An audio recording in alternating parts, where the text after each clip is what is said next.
Bonjour à tous et bienvenue pour cette nouvelle vidéo sur ma dernière lecture dans le cadre du challenge livresque évasion livresque hivernale. Euh, je suis en plein dedans, je rappelle que c'est un challenge que vous pouvez nous retrouver sur Facebook dans un groupe où on échange sur nos lectures sur ce challenge, donc il y a différents défis à réaliser et on a jusqu'à fin février pour réussir ce challenge sur différents paliers. Et donc j'ai lu un livre, j'avais lancé un petit sondage en fait sur Facebook, j'avais mis 2 livres en compétition, et c'est Elia, la passeuse d'âme de Marie Bareil qui a gagné le sondage, donc j'ai lu ce livre. J'avais eu la chance de rencontrer Marie Bareil en 2018 et en 2019 d'ailleurs, euh, pour avoir donc une petite dédicace de sa part.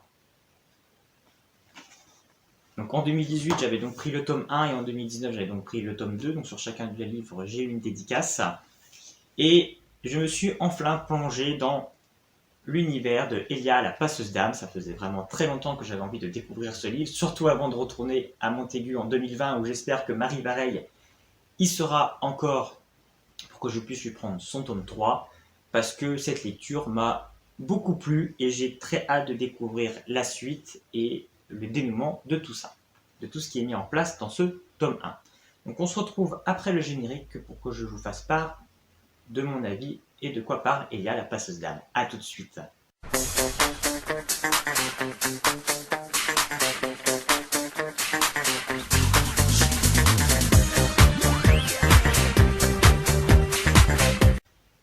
Donc, comme je vous le disais en introduction, j'ai lu Elia, la passeuse d'âme aux éditions Pocket Jeunesse de Marie Bareil.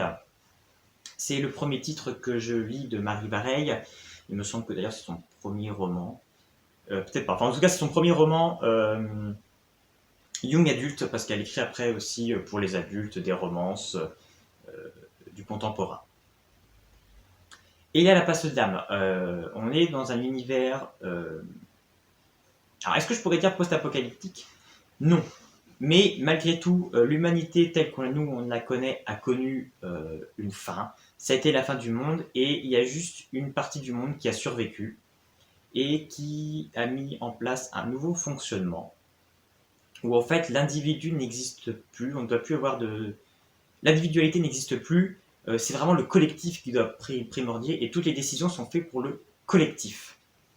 Il y a plus en fait l'esprit de liberté en fait est interdit parce qu'en fait on pense que de la liberté va découler ce concept d'individualité et mène en fait à la destruction et ce qui a mené en fait à la destruction de notre monde. Donc on est en fait vraiment sur quelque chose qui prime sur le collectif où chacun est rangé dans des cases.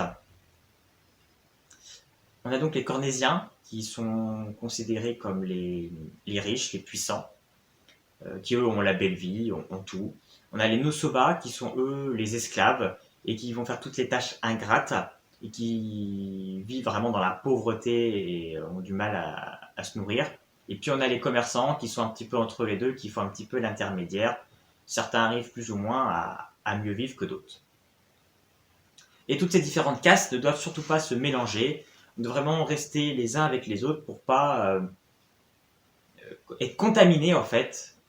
Pas que les colonisateurs en fait ne doivent surtout pas toucher les Nosoba pour pas être contaminés en fait par leur côté impur tel qu'ils sont de nous. Et on découvre donc Elia, une jeune fille de 16 ans qui est une cornésienne. Elle vit avec son père et sa petite sœur. Mais elle est assez mal vue quelque part parce que voilà, elle a les cheveux roux, ce qui est une chose que personne n'a. Donc elle est obligée de les cacher pour pas que ça se sache. Et au-delà de ça, elle est également passeuse d'âme. Et le rôle du passeuse d'âme, en fait, c'est de tuer les gens qui n'ont plus de rôle pour le bien en fait de la communauté, du collectif. Et ces gens, voilà, arrivés à un certain âge, quand on sait qu'ils n'ont plus de rôle, voilà, passent dans une pièce avec une passeuse d'âme qui va les tuer tout simplement par une piqûre.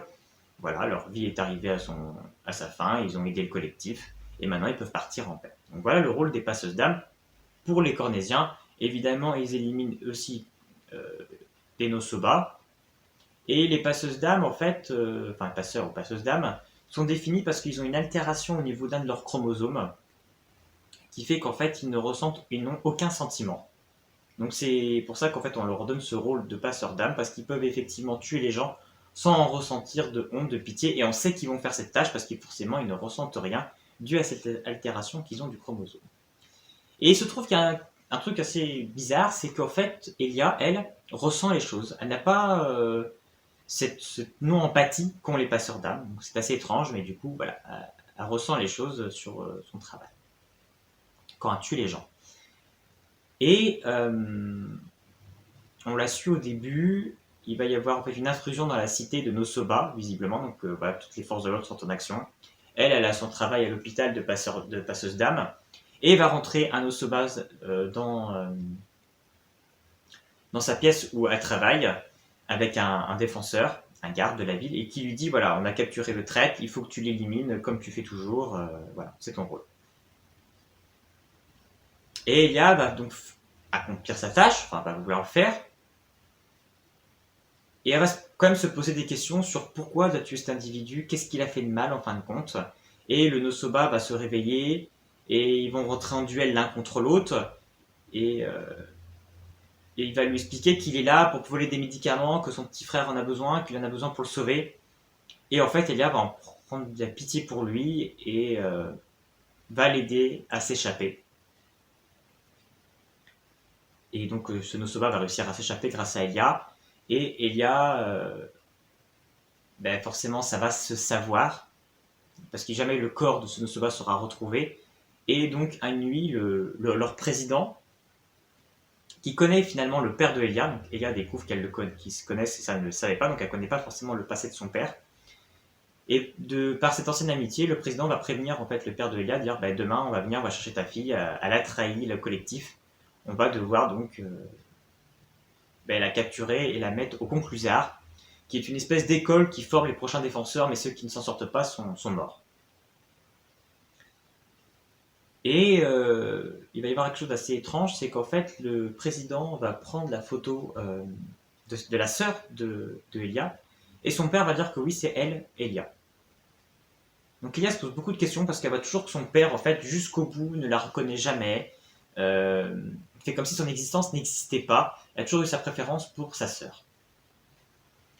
De là va s'en suivre une dispute avec son père, mais son père va lui donner de l'argent, de la nourriture, va lui dire fuis tout de suite la cité avant demain matin. T'inquiète pas, je saurai trouver une solution pour qu'il moi il m'arrive rien. Mais voilà, faut que tu fuis parce que voilà, tu vas mourir à cause des trahisons que tu as fait. Donc prends ça et va très loin, va dans les mines très très au nord, dans le glacier, et cache-toi-y. Et il lui dit de retrouver une certaine personne, et il dit cette personne-là pourra t'aider. Donc on suit Elia qui va donc s'échapper, qui va donc quitter la cité, qui va donc aller dans le nord, aller dans cette mine, et découvrir en fait la vie des Nosoba, leur dure vie, où ils travaillent toute la journée pour gagner pratiquement rien et manger pratiquement rien. Va découvrir la dureté, elle va être aidée par un jeune garçon, Tim, qui va l'aider à s'intégrer dans cette nouvelle vie. Mais au bout d'un moment, elle va tomber nez à nez avec le garçon qu'elle avait sauvé dans la cité et que lui forcément connaît son secret et sait qu'elle vient de la cité et que c'est une passeuse d'âme. Et donc de là, toute la vie de Elia va se compliquer et va changer en fait son avenir et sur son but, parce que voilà, son but a toujours été de vouloir retourner à la cité pour retrouver son père et sa sœur, savoir ce qu'ils sont devenus après son départ. Donc voilà, tout va découler là, en fait, voilà l'aventure de Elia. Je ne vais pas rentrer plus dans l'histoire, on a beaucoup plus de choses qui se mettent en place, on découvre vraiment l'univers des différentes castes de cette société, de pourquoi ils s'en sont amenés là, de pourquoi ils fonctionnent ainsi, comment le gouvernement en place arrive à contrôler les Nosobas, en fait en faisant croire à certains ceux qui pourraient être dangereux, qui pourraient mener à une révolution, qu'en fait eux on peut leur confier des tâches importantes, des rôles importants, les rendre importants, pour qu'en se sentant importants finalement et en leur donnant une vie meilleure, ils aient moins envie de déclencher une révolution. Et j'ai trouvé ce concept très intéressant. On a donc vraiment un univers très riche, très intéressant et très prenant. et on a envie finalement de connaître tout ce passé de Elia, parce que la signification de ces cheveux roux qu'elle a, qui semble déconcerter tout le monde quand il le voit, le pourquoi elle est passeuse d'âme alors qu'elle n'a pas ce gène de l'empathie. Donc voilà, il y a beaucoup de questions qui se posent. Quel est le passé de son père qui finalement connaissait le président actuel? Donc voilà, on se pose quand même beaucoup de questions. Et donc voilà, moi j'ai passé un très bon moment de lecture, j'ai trouvé l'histoire très intéressante. On est sur tout ce qu'on peut trouver de dystopie intéressant dans la littérature aujourd'hui, young adulte. Voilà, il y a des influences, moi je dirais de fortes influences Hunger Games, on va pas se cacher. Si vous avez aimé Hunger Games, vous avez aimé Elia la passeuse d'âme. Euh, j'ai très beaucoup aimé le début du bouquin. Il tire un peu en longueur, je trouve, sur la fin du livre, où on sent qu'on a envie juste de faire un premier tome sans trop en dévoiler. Donc voilà, la fin est un petit peu, on va dire, longuée, parce qu'en fait, on sait comment va se terminer ce premier tome et comment tout va se mettre en place. Donc on a plus hâte, limite, de le finir pour enfin commencer le deuxième tome, où là, à mon avis, ça va vraiment partir sur d'autres choses et en apprendre encore beaucoup plus, et avec beaucoup plus d'action et d'événements. Donc voilà, ça reste un premier tome très intéressant qui introduit bien l'histoire, les personnages qui sont plutôt intéressants et qui ont une certaine profondeur. Donc moi j'ai passé un très bon moment de lecture sur Elia la passeuse d'âme, qui est donc un très bon roman français, avec évidemment une inspiration sur des grands titres de littérature anglophone young adulte. Comme quoi en France on peut le faire aussi, et moi j'ai été embarqué dans l'univers, j'ai très hâte de découvrir la suite. Et c'était le bon moment de le lire pour le challenge, parce que c'est vrai que tout se passe dans ce nord, dans ce froid dur, sec. Et en plus, le deuxième tome s'appelle Saison froide, donc ça va sûrement continuer dans cette même lignée. Donc très hâte de découvrir la suite de Elia, la passeuse d'âme. Si vous avez déjà lu ce livre, si vous avez aimé ou ne pas aimé, ou enfin ce que vous en avez pensé, n'hésitez pas à me laisser un petit commentaire. Et puis sinon, on se retrouve bientôt pour une prochaine vidéo pour le challenge. À bientôt.